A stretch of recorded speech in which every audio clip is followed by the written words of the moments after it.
This segment focuses on the market strategy. Think of this as a natural extension of the design phase.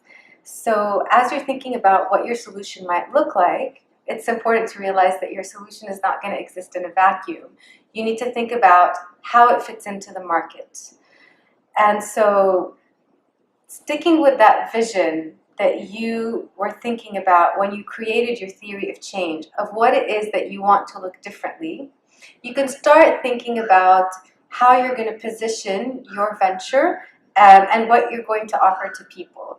So it helps to start thinking about what your vision and mission is going to be in building this organization or this venture.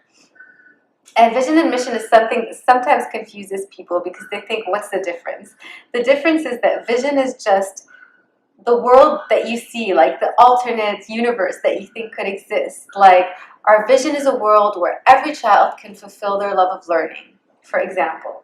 And then your mission is more about what exactly you're going to do to get there. For example, our mission is to provide high quality, low cost education to children in Karnataka, India, for example. And so that really helps focus you in terms of how you're going to build your market strategy. And really centers around the theory of change that you developed in the last segment. So the next step is to think about what exactly is the product or service that you're developing, and what is the value proposition that this is going to offer to your customer. An easy way to start thinking about that is, we help X do Y by doing Z. For example, we help children become better learners and achieve higher educational outcomes by preparing them with early learning centers, for example. So that really clarifies what you're offering, to whom, and why.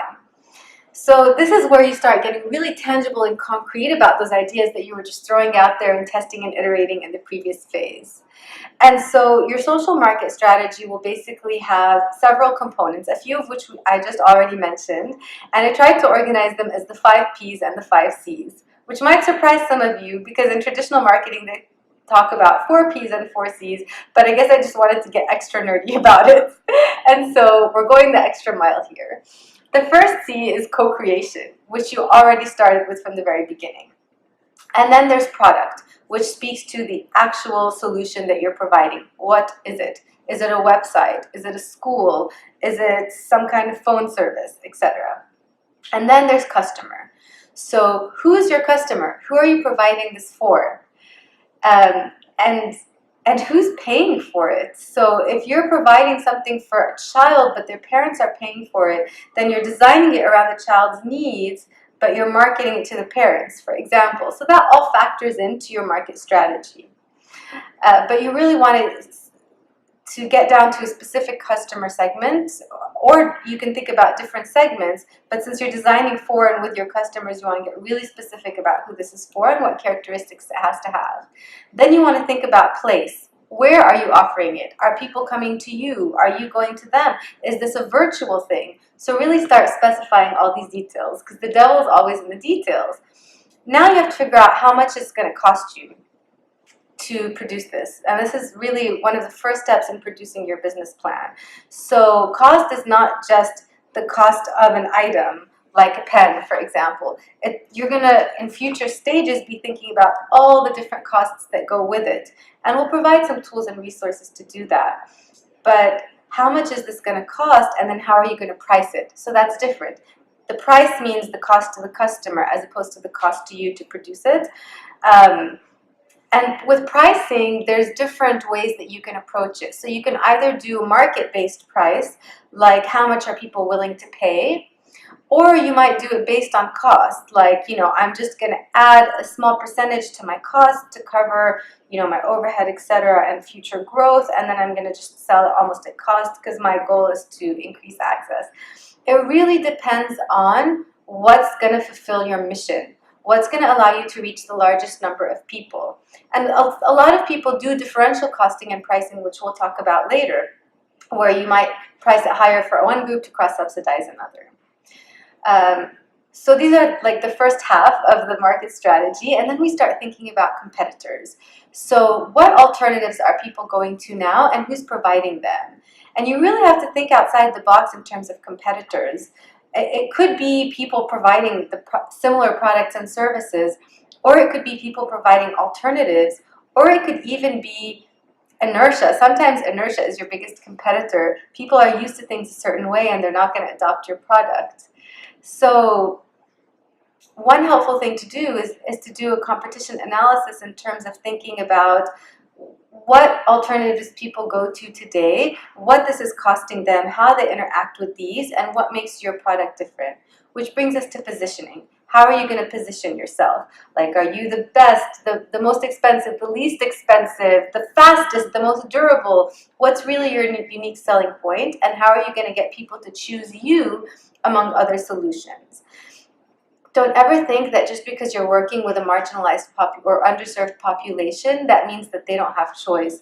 The most important thing is that people know what they need, they know better than you do, and they want to be choosing the solutions that they interact with. And so you really want to think about that while developing your market strategy. Developing a market strategy requires a lot of research. So you're going to, again, it's an extension of the research phase too. You're going to go out there and you're going to survey people on the competition, on what they currently use, on their willingness to pay, and test things out. When I've been developing business plans with social enterprises, I sometimes call the competition myself and pretend I'm a prospective customer, for example. That's all part of research. Last but not least, we're going to talk about promotion, which is what most people think about when they think marketing, about how are you going to get your product out there. And it really depends on where you're working and what channels of communication are most effective there with your target population. For example, I remember one social enterprise that was working in a remote area made calendars and advertised on calendars because people in that area loved calendars. Others use social media. There's pros and cons of each one, and it's all about knowing the context you're working with and what mix of channels will be right. And it's helpful to look at the private sector and at best practices in the private sector in terms of how you can hook people in. And I think that financing is a huge part of that. Sometimes you might not want to make people pay for something upfront. In different parts of the world, you can charge virtually or cash on delivery or mobile payments or whatever. So that's all the things that you need to think about when developing your market strategy. Last but not least, I want to mention collaborators. Sometimes what might seem like your competition might actually be a collaborator, especially when you're working in the social arena, because you're all working towards the same mission, even though each one of you might be contributing a different thing. So go back to that stakeholder analysis and think about stakeholders versus collaborators, competitors versus collaborators, and whether a competitor might actually end up being a partner. So what you want to do after you've thought about all these is put them all in the same place. So on on page 98, there's a business canvas, and that really allows you to literally put everything in one place on a canvas and then step back and look at it and think about how all the different parts fit together and what could go wrong and what you'll need to change and what might work and what might not. And so the business canvas is really just a way for you to visualize the moving parts of your solution because there's so many different components. And you can start thinking about costs and revenues here, and we'll develop them more in future segments. But it really centers around your value proposition, your customer relationships and key activities, your partners, and your segments and your channels of delivery, and what resources you're going to need. So this is what's really going to allow you to take those ideas and make them and deliver them. So in the next segment, we're going to talk more about what it looks like to actually deliver your solution.